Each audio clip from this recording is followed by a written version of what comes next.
So we'll go ahead with next question, question number 5th.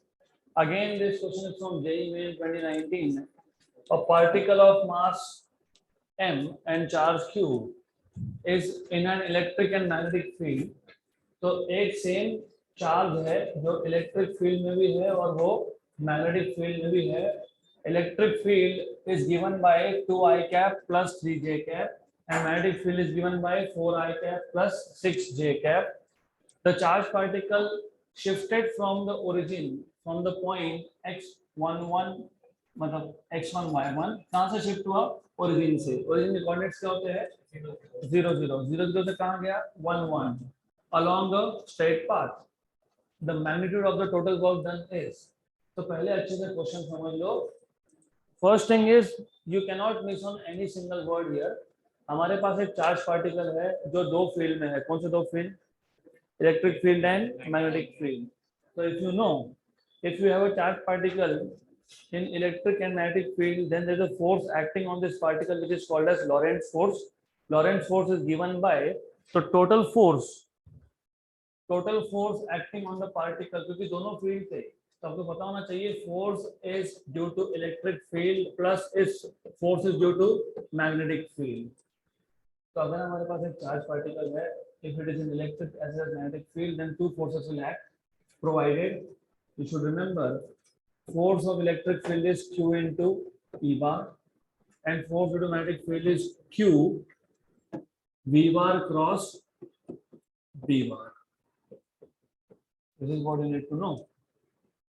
तो सबसे पहले basics clear चाहिए. बेसिक आइडिया ये है कि एक चार्ज अगर दोनों फील्ड में है तो दोनों फोर्सेस एक्ट होंगे, but there is a condition to it. Charge moving चाहिए, मतलब उसका वेलोसिटी होना चाहिए. तो है क्या? यस, क्योंकि चार्ज मूव हुआ कहाँ से? ओरिजिन से. कहाँ पे? 1 1 पे. करेक्ट. बट दूसरा कंडीशन सेटिस्फाई नहीं होता. मैग्नेटिक फील्ड का फोर्स एक्ट होने के लिए दो कंडीशन है. एक्चुअली तीन कंडीशन है. Number 1, there should be magnetic field, वो है. Number 2, there should be a particle which is moving, वो भी है. वेलोसिटी है, मतलब वेलोसिटी जीरो नहीं है. Number 3 V bar cross B bar, मतलब वेलोसिटी और मैग्नेटिक फील्ड दोनों एक दूसरे को परपेंडिकुलर होंगे तो ही फोर्स एक्ट होगा. तो आपको पता होना चाहिए अगर हमारे पास एक मैग्नेटिक फील्ड है, this is magnetic field, and if you have a charge particle, if charge particle is moving with velocity v और मैग्नेटिक फील्ड v अगर ये परपेंडिकुलर हुए तो जो फोर्स एक्ट होता है, कौन सा फोर्स? q v बार क्रॉस b बार. ये क्या करता है? रिमेंबर, ये क्या करता है? कौन सा फोर्स? मैग्नेटिक फील्ड का फोर्स. ये स्ट्रेट लाइन मोशन को सर्कुलर मोशन में कन्वर्ट करता है. मतलब it basically changes the path of the particle. तो पहले अगर पार्टिकल स्ट्रेट लाइन में मूव हो रहा था तो बाद में किस में होना चाहिए? सर्कल में. पर ऐसा नहीं है. क्यों नहीं है? क्योंकि क्वेश्चन में एकदम क्लियरली बोला है ओरिजिन से कहाँ गया? 1 1 along straight path. Along straight path बोलने का मतलब पहले तो आपको कंफ्यूज करने के लिए दोनों फील्ड बता दिए so that you will find out total force. But since the particle moves along straight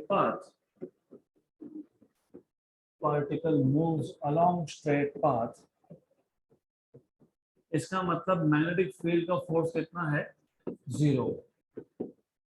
therefore force due to magnetic field which is q v bar cross b bar is equal to 0. correct. तो याद रखना, you need to remember this. Magnetic field का काम क्या है? Curvature लाना, path को curve करना. इलेक्ट्रिक फील्ड का काम क्या है? एक्सेलरेशन प्रोड्यूस करना. ये याद रखना, आगे काम में आएगा. You will need this later on.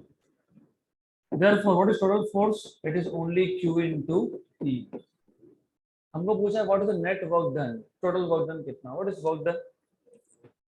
work done is force into नहीं, force vector dot displacement vector. वो फोर्स इनटू डिस्प्लेसमेंट वो 10th स्टैंडर्ड 11 में जैसे आए तो work done is force vector dot displacement vector. अब फोर्स वेक्टर हमारे पास है which is q into e. What is q? Charge q तो q ही बोला है. What is e? 2i cap plus 3j cap. तो q into 2i cap plus 3j cap. ये आ गया आपके पास force. And you should know displacement कैसे फाइंड करते हैं. डिस्प्लेसमेंट वेक्टर कैसे फाइंड होता है? Final minus initial. लेकिन यहाँ पे दो दो कोऑर्डिनेट्स हैं x और y. तो कैसे लिखते हैं डिस्प्लेसमेंट वेक्टर को? x2 minus x1 i cap plus की minus plus minus plus minus. What is displacement vector? Plus plus y2 minus y1 j cap. तो ये बेसिक पता होना चाहिए. What is f q into 2i cap plus 3j cap dot. और याद रखना जहाँ पे स्केलर का, ये स्केलर है, चार्ज स्केलर क्वांटिटी, जहाँ पे स्केलर का मल्टीप्लिकेशन डायरेक्ट वेक्टर के साथ है उसको मैं बोल रहा हूँ इनटू. मतलब यहाँ पे नॉर्मल अलजेब्रा के रूल्स लगते हैं. और जहाँ पे दो वेक्टर का प्रोडक्ट है जैसे फोर्स, तो मैं बोल रहा हूँ डॉट. तो you need to remember this. What will you have to do? तो यू शुड नो जब आप एक स्केलर को एक वेक्टर से मल्टीप्लाई कर रहे हो तो वो नॉर्मल अलजेब्रा के रूल करते हैं. मतलब क्या? q2 से मल्टीप्लाई होगा तो 2q i कैप हो जाएगा. q3 से मल्टीप्लाई होगा तो 3q j कैप हो जाएगा. तो दिस आर नॉर्मल रूल्स. जब डॉट लगाते हो तो दो वेक्टर का मल्टीप्लिकेशन है. जब डॉट लगाते हो तो दो वेक्टर का मल्टीप्लिकेशन है. यहाँ पे क्या था? एक स्केलर का एक वेक्टर के साथ. तो डॉट प्रोडक्ट मतलब is a multiplication of two vectors. वो भी दो टाइप है. जब आप दो वेक्टर्स को मल्टीप्लाई करते हो और एक स्केलर मिलता है उसको बोलते हो स्केलर प्रोडक्ट. जब आप दो वेक्टर्स को मल्टीप्लाई करते हो और एक वेक्टर मिलता है उसको बोलते हो वेक्टर प्रोडक्ट. तो यहाँ पे कौन सा प्रोडक्ट है? Scalar product. इसको क्या बोलते हैं? Dot product. x2, x2 मतलब फाइनल पोजीशन क्या था? 1. x1 मतलब इनिशियल पोजीशन क्या था? 0. क्योंकि इनिशियल क्या था? ओरिजिन. तो ये क्या आएगा? 1 minus 0. 1 minus 0 is 1. 1 i cap plus 1 minus 0 तो 1 j कैप. राइट. फिर I hope you know how to do dot products. तो आपको पता होना चाहिए 2 i cap dot 1 i cap मतलब 2 i cap dot i cap. What is i cap dot i cap? 1. i cap dot i cap कितना है? 1. i cap dot j cap कितना है? 0.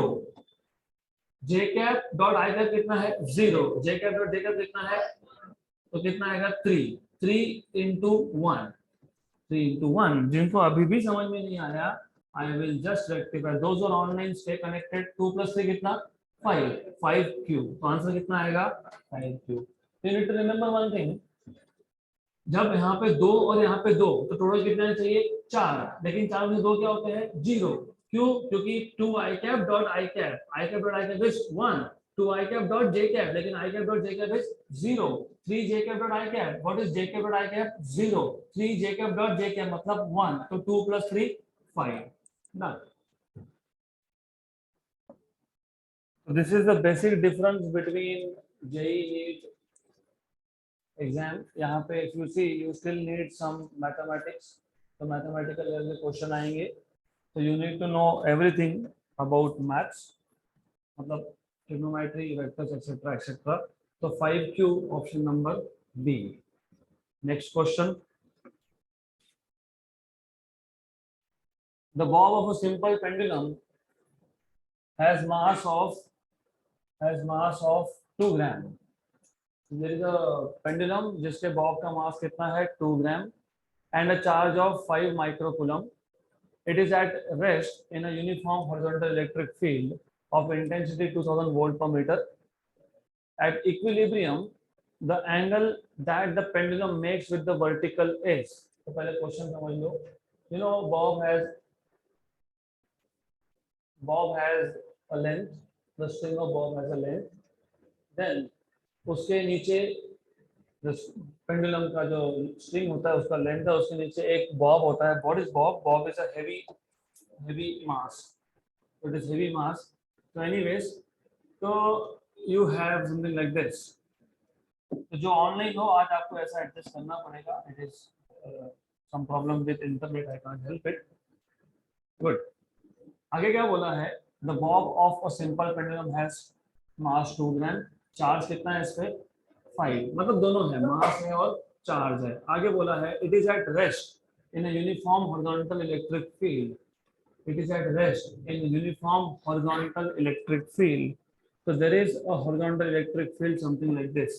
ऐसा एक electric field है. This is electric field E. आगे बोला है at equilibrium the angle that the pendulum makes with the vertical. At equilibrium मतलब ये actually displaced position में है. This pendulum is in displaced position. इसलिए बोला है at equilibrium. तो ये आ गया उसका equilibrium. तो at equilibrium what is the angle made by the pendulum with respect to vertical? So what is theta? पहले क्वेश्चन अच्छे से समझ लेना, एकदम अच्छे से समझ लेना. यहाँ पे दो फोर्सेस होंगे. कौन से दो? Gravitational force and electrostatic force, right. Equilibrium मतलब ओवरऑल फोर्सेस आर जीरो ना, बैलेंस है, नेट फोर्स इज जीरो. तो हमको देखना पड़ेगा कि कौन कौन सा फोर्स है. सबसे पहले यहाँ पे आएगा आपके पास tension T in the string which is towards the point of suspension. अब एक काम कर सकते हो, इसको इस लाइन को एक्सटेंड कर लो, राइट. इसको एक्सटेंड करने से क्या होगा? इसको एक्सटेंड करने से ये होगा, ये एंगल थीटा है तो ये एंगल भी कितना है? थीटा. अगर ये थीटा है तो ये क्या है? T cos theta. और नीचे कौन है? mg. ये कौन है फिर? T sin theta. This is T sin theta, correct, right. T sin theta. ये कौन सा फोर्स है? Force due to electric field.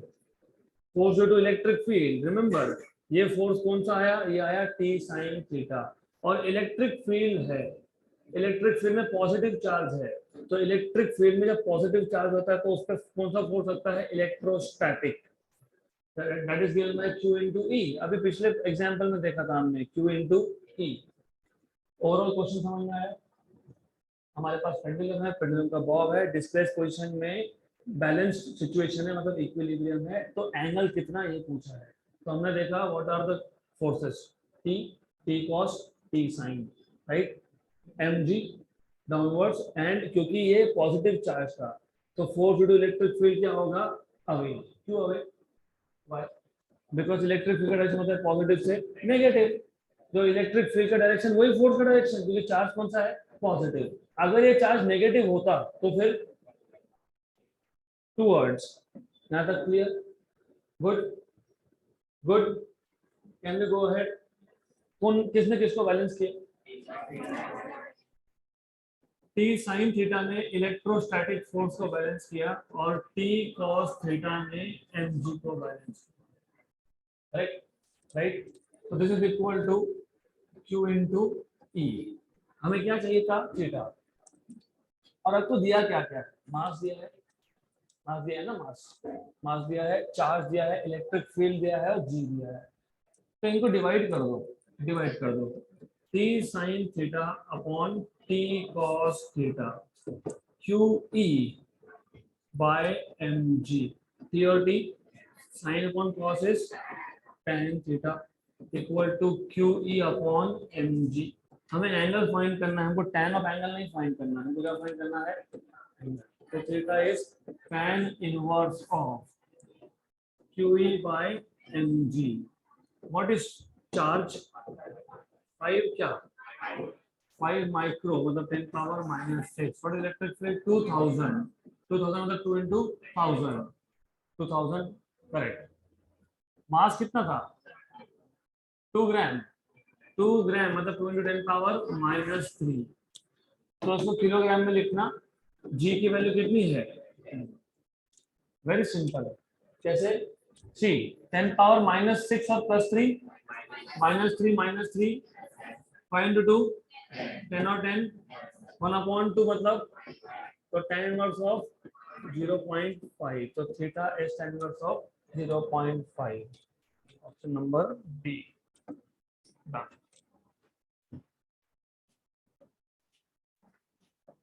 Next question. Again JEE Main 2019 The electric field in a region is given by E bar equal to AX plus B I cap, where E is in Newton per coulomb, मतलब SI unit में है, and X is in meter.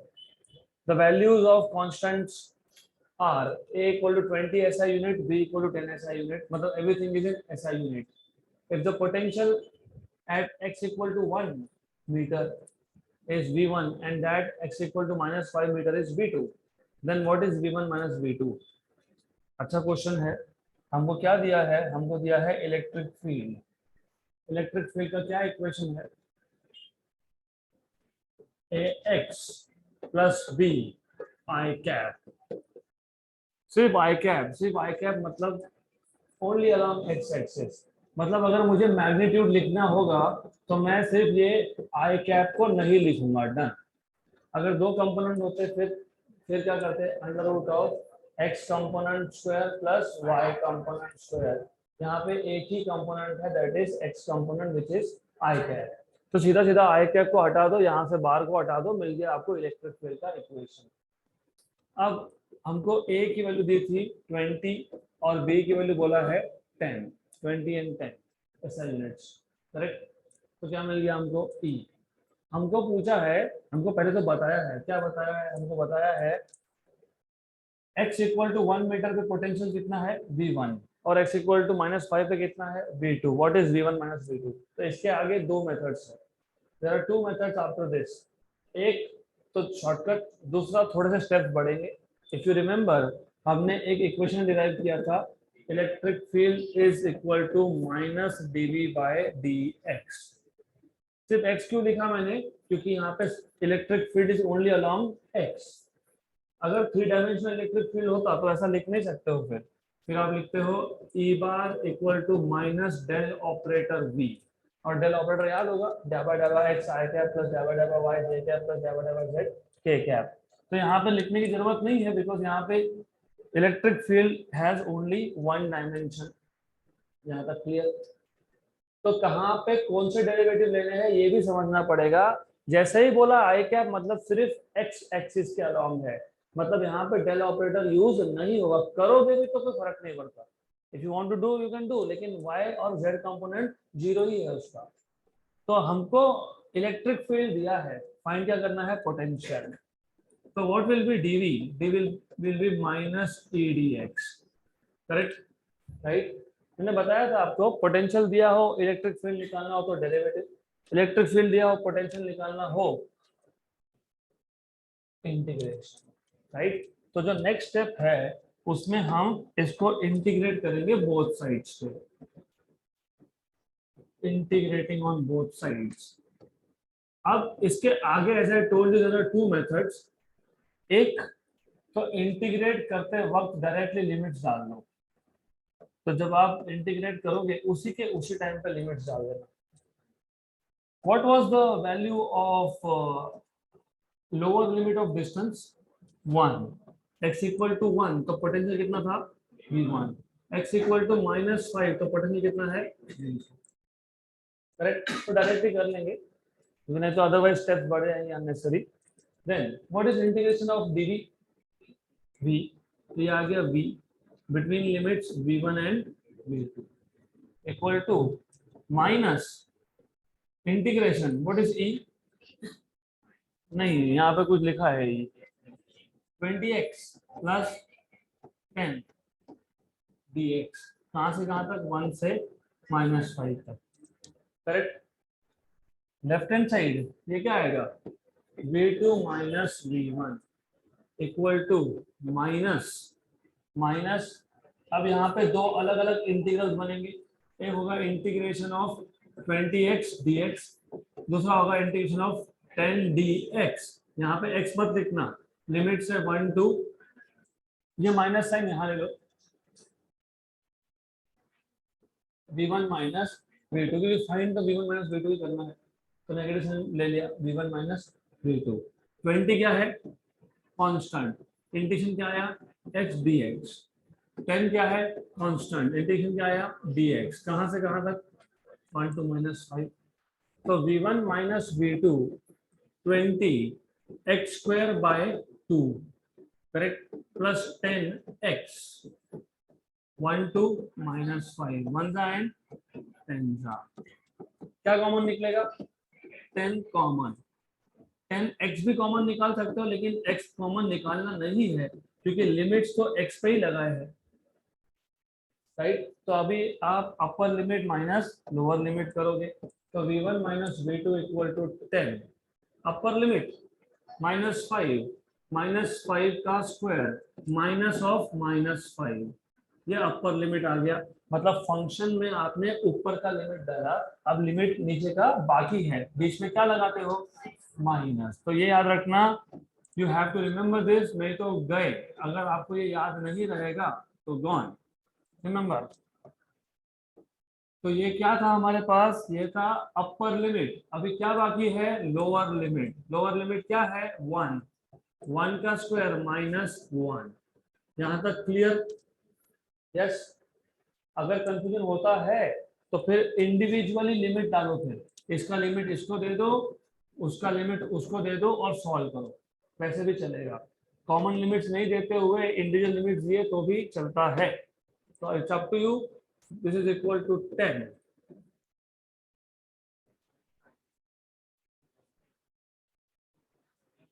Plus कितना?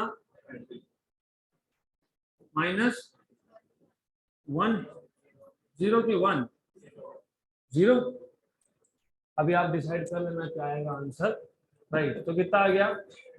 कितना आ गया? 300, correct. पक्का? 300। ये तो है ही नहीं आंसर में। फिर एक्स स्क्वायर प्लस एक्स की minus x plus x, x square plus x, ये प्लस, फिर ये भी प्लस। तो अभी क्या चेंज होगा इसमें? क्या आएगा? 25। कितना? -2। ओके, कितना आ गया? 180। ओके, 180 भी नहीं है क्या आंसर में? है है ऑप्शन नंबर, ओके ना। Next question, let us go ahead with next question. In free space, a particle A of charge 1 microcoulomb is held fixed at point P. तो एक चार्ज है A, पार्टिकल A, उसमें charge है 1 microcoulomb is held fixed at point P. Another particle B of same charge and mass 4 microgram is kept at a distance of 1 mm from P. If B is released, then its velocity at a distance of 9 mm from point P is. पहले question समझ लो, interesting. हमारे पास एक charge है, कौन सा charge है? ए। Particle है, उस पर चार्ज है, कितना चार्ज था? 1 माइक्रोकूलम। इसको क्या कर दिया? फिक्स। कहाँ फिक्स कर दिया? पी पॉइंट पे। Another particle B of the same charge, मतलब चार्ज कितना? सेम, 1 माइक्रो, दोनों पॉजिटिव है, and mass 4 microgram is kept at a distance of 1 mm from P. तो इससे एक सर्टेन डिस्टेंस पे, कितने डिस्टेंस पे? 1 mm डिस्टेंस पे एक दूसरा पार्टिकल है। ये कौन सा पार्टिकल था? ए। ये कौन सा पार्टिकल है? बी। R1 डिस्टेंस कितना है? 1 mm। I'll say this is charge QA, this is charge QB, या फिर एक काम करते हैं QA QB बोलने यहाँ पे Q1 एंड Q2 बोलते हैं, ज्यादा इजी होगा। This is Q1 and this is Q2, right. If B is release, पहले B को हमने पकड़ के रखा था, अब छोड़ दिया, क्या होगा? रिपल्शन। रिपल्शन से क्या होगा? This will start moving away, क्योंकि ये तो नहीं हो सकता अवे, क्योंकि इट इज हेल्ड फिक्स्ड। पहला चार्ज Q1 को क्या किया है? फिक्स रखा है। तो जब पहला चार्ज फिक्स है Q1, तो कौन मूव होगा? Q2। तो Q2 विल मूव, राइट। तो Q2 will move, then Q2 away move होगा बिकॉज फोर्सेस आर रिपल्सिव, और वो यहाँ पे आ गया। तो दिस इज Q2। उसका जो न्यू लोकेशन है उसका डिस्टेंस कितना बोला है 9 mm। कितना 9 mm। तो आपको पूछा है कि 9 mm पे आने के बाद इसका वेलोसिटी कितना है। What is the velocity of charge Q2 when it reaches a distance of 9 mm। तो कौन सा लॉ यूज होगा।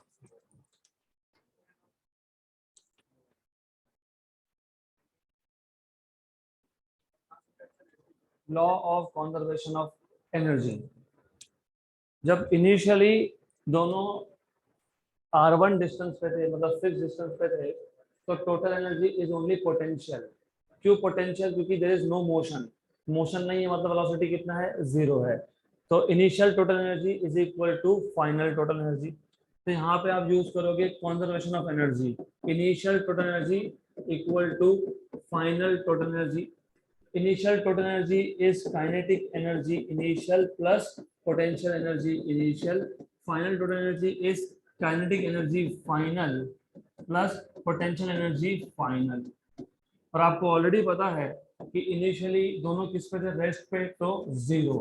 Potential energy is K Q1 Q2 by R, तो R1 1/4 pi epsilon 0 Q1 Q2 by R, ये होता है potential energy, right.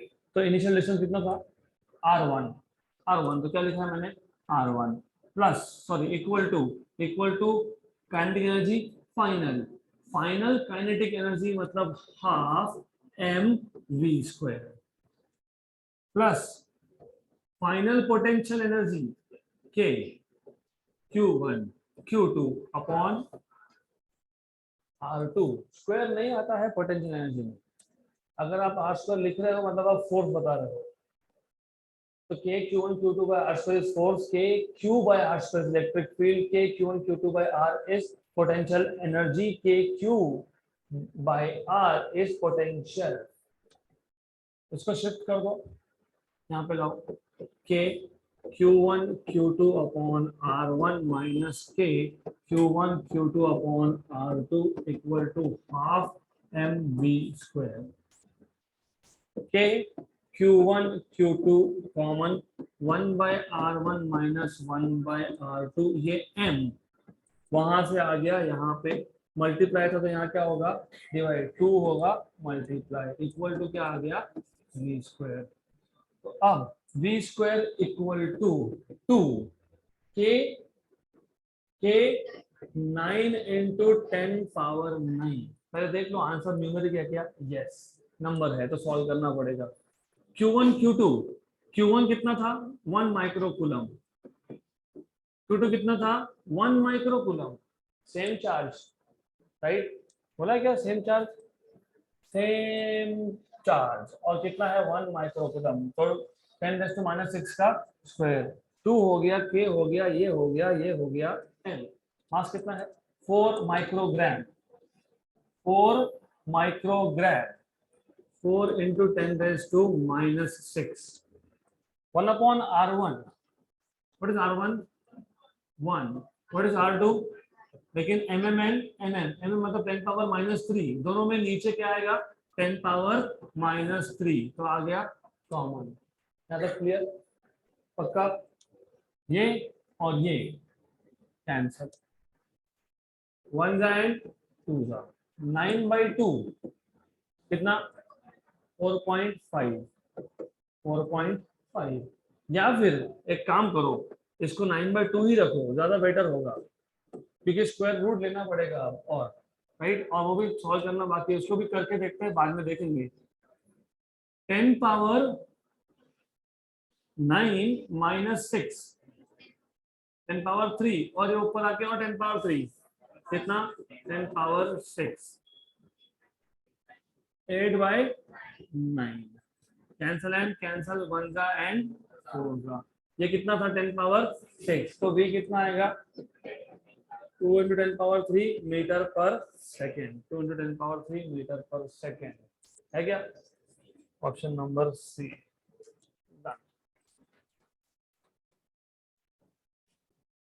Next question, let us move ahead with next question। अगेन JEE Main 2019, यहाँ पे question में आपको बोला है a parallel plate capacitor is of area 6 centimetre square. मतलब जो प्लेट एरिया है दैट इज 6 सेंटीमीटर स्क्वायर, ये है प्लेट, इसका एरिया कितना है 6 centimetre square and a separation of 3 mm, दोनों प्लेट की सेपरेशन कितना है 3 mm। A gap is the gap is filled with, इन दोनों में जो गैप है that gap is filled with 3 dielectric materials of equal thickness. Equal thickness मतलब सबके थिकनेस कितना है 3 3 एंड 3। मतलब डिवीजन थिकनेस पे हुआ क्या नहीं, मतलब यहाँ पे अगर डिवीजन थिकनेस में नहीं है तो सीरीज कॉम्बिनेशन होगा क्या नहीं, डिवीजन किस पे है एरिया पे। with dielectric constant K1 value 10, K2 value 12 and K3 value this has to be 14, ये 14 होना चाहिए, so there's a printing mistake here, this has to be 14, तो ये आएगा 14। okay, anyways, so this is 14। the dielectric constant of the material which when fully inserted in the above capacitor gives same not some capacitance, same capacitance. क्या आएगा ये same. तो question ऐसा है, हमने पहले भी इस तरह का क्वेश्चन सॉल्व किया, तो what they are trying to ask you is plates के बीच में हमने 3 डाइलेक्ट्रिक कांस्टेंट्स डाल दिए, 3 डाइलेक्ट्रिक मटेरियल डाल दिए, 3 नहीं डालते, अगर सिंगल डालते तो सेम कैपेसिटेंस होने के लिए उस सिंगल का डाइलेक्ट्रिक कांस्टेंट कितना होता। Question clear. दो प्लेट्स थे, एरिया था 6 सेंटीमीटर स्क्वायर, दोनों प्लेट्स का डिस्टेंस था 3 mm, दोनों प्लेट्स में डिस्टेंस था 3 mm। हमने 3 डाइलेक्ट्रिक मटेरियल्स वहां पे इंसर्ट किए हैं, K1 10, K2 12 एंड K3 14। तो इंस्टेड ऑफ यूजिंग 3 अगर हम एक सिंगल यहाँ पे यूज करते तो सेम कैपेसिटेंस आने के लिए what should be the value of dielectric constant. Clear. अब तो मुझे बताओ सबसे पहले how much is this area A/3, how much is this area, very good. तो यहाँ पे डिविजन्स है एरिया पे A/3 A/3 and A/3। So these 3 capacitors C1 C2 and C3 are in parallel, right? तो C1 C2 and C3 are in parallel, लेकिन पहले पता होना चाहिए general formula K A epsilon 0 by D।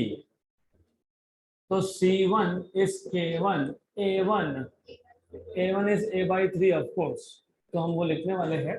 तो C1 equal to K1 कितना है 10, A1 कितना है A/3 epsilon 0 by D। Similarly C2 आएगा K2 कितना था 12, A2 कितना है A/3 epsilon 0 by D। C3 K3 कितना है 14, A3 कितना है A/3 epsilon 0 by D। C1 C2 and C3 are in parallel, और पैरेलल कॉम्बिनेशन में इक्विवेलेंट कैपेसिटेंस Cp, इसको मैं डायरेक्टली बोलता हूँ C equivalent, let us call this as C equivalent, it is C1 plus C2 plus C3, correct. But you should also know C equivalent मतलब अगर हम 3 की जगह पे एक सिंगल मटेरियल डालते तो C इक्विवेलेंट क्या आएगा K पूरा का पूरा एरिया, क्योंकि 3 मिला के अब 1 है तो एरिया क्या आएगा कंप्लीट इप्सिलॉन 0 by D।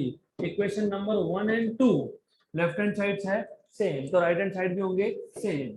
तो from equation number 1 and 2 left hand side same तो राइट हैंड साइड भी same. K A epsilon 0 by D, यहाँ पे C1 what is C1 10, what is C2, बाकी you should need to remember this, you have to remember this, बाकी सब क्या है same है, करेक्ट। तो 10 और यहाँ पे 12 और यहाँ पे 14 और A epsilon 0 by 3D, 3 भूलना मत, अगर 3 भूले तो गए cancel cancel cancel and cancel. 36 by 3 कितना number C done.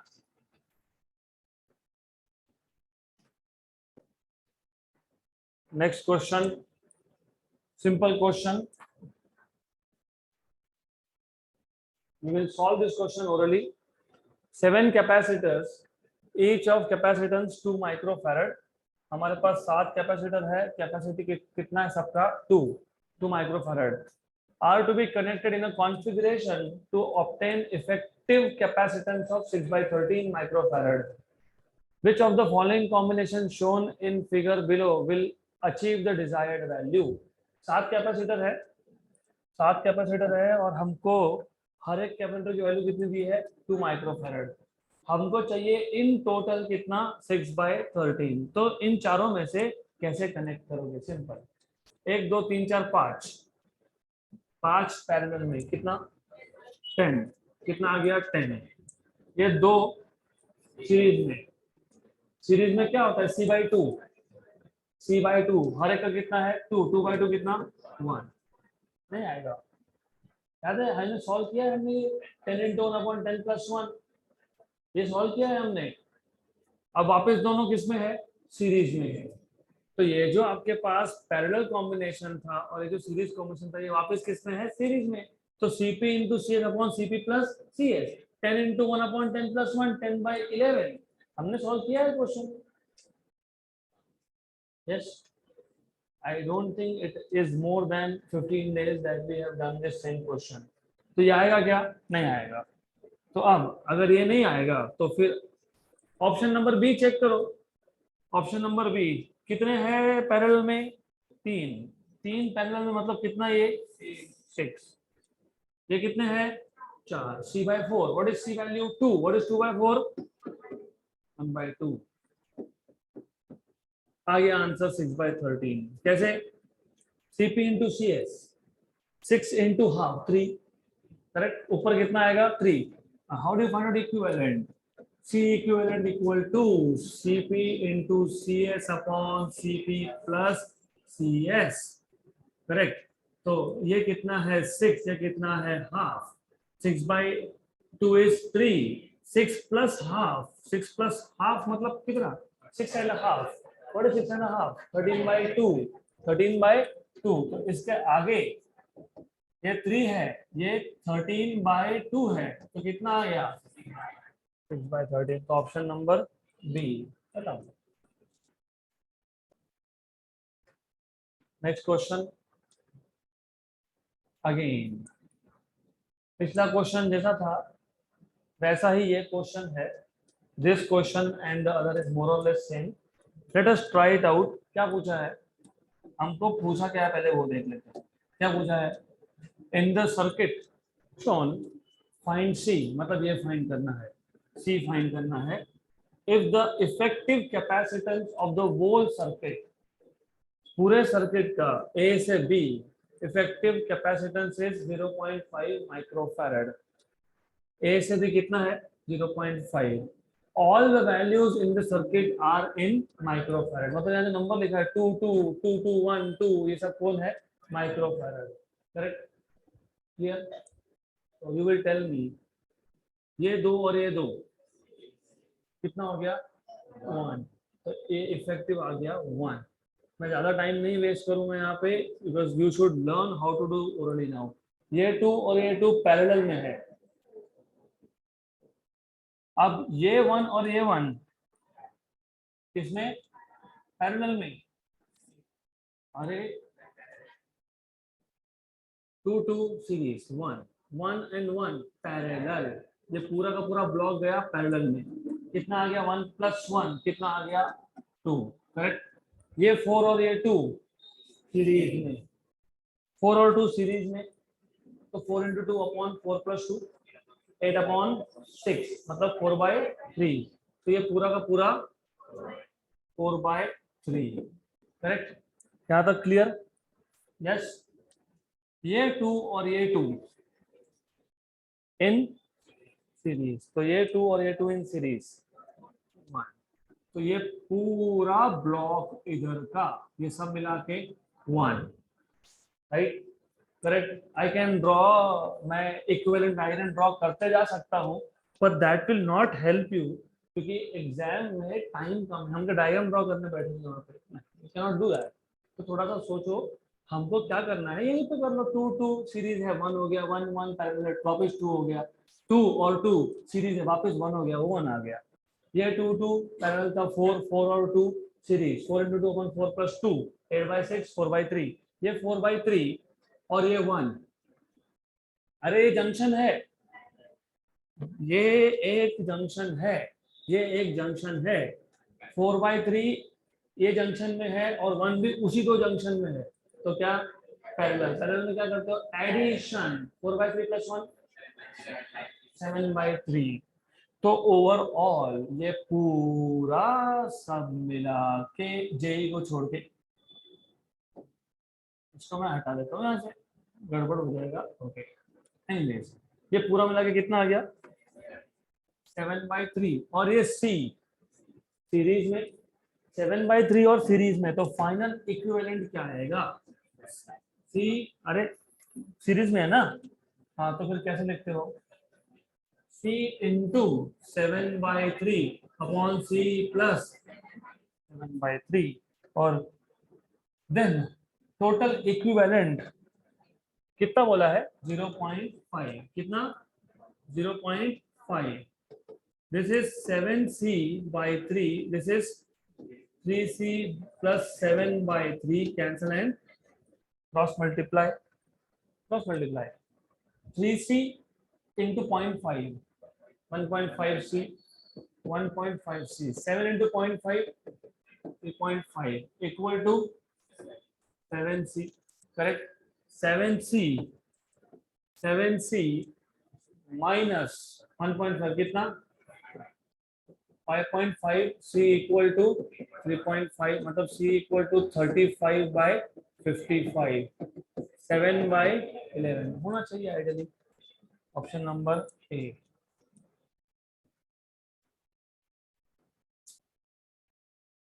Next question,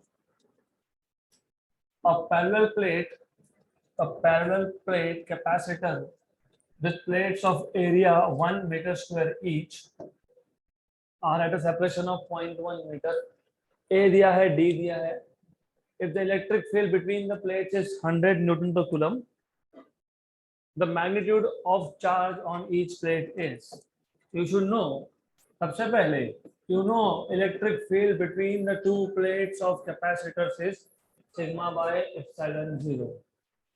फिर आपको पता होना चाहिए सिग्मा होता है charge upon area, right, and then charge equal to A epsilon 0 E. हमें क्या पूछा है, हमें पूछा चार्ज, हो गया question solve. What is A, कितना 1, एप्सिलॉन 0 कितना 8.85 into 10 power minus 12, राइट, लिखा है। एंड ई कितना है, ई कितना है 100 हो गया, 8.85 into 10 power minus 10 coulomb, correct, done, option number C, that's it.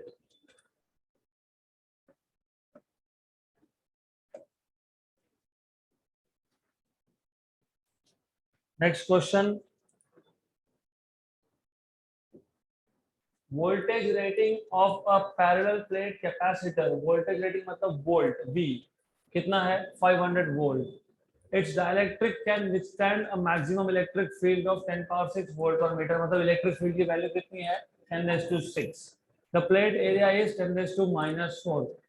V दिया है, E दिया है, A दिया है, D नहीं दिया, तो डिफाइन कर लेना कैसे, E equal to V by D, so D equal to V by E. What is the dielectric constant if the capacitor has a capacity of 15 picofarad? हमारे पास जो कैपेसिटर है उसकी कैपेसिटी कितनी है 15 picofarad. What is capacity K, A epsilon 0 by D। But अगर आपको याद होगा तो electric field is potential difference per unit distance, तो D equal to V by E। Therefore from equation number 1 and 2, from equation number 1 and 2, what do you get is C equal to क्या K A epsilon 0 V upon E। What is the value of K? Find करना है, वही तो find करना है, K find करना है ना, तो CV upon A epsilon 0 E, C 15 picofarad, pico मतलब -12, राइट, 15 पिको था ना, यस। और V की वैल्यू कितनी दी है, 500, मतलब 5 इंटू 100। A कितना दिया था, 10 power -4। What is epsilon 0, 8.85, 10 raised to -12। What is E, 10 raised to 6, 10 raised to 6। एक काम करो अब, वेट, हाँ 10 raised to 6 है ना, 10 raised to -10 कितना, 10 raised to -10। ये तो इजी है, इसको पहले उड़ाओ, राइट। +2 +6 4, और नीचे -4, कैंसल कैंसल कैंसल।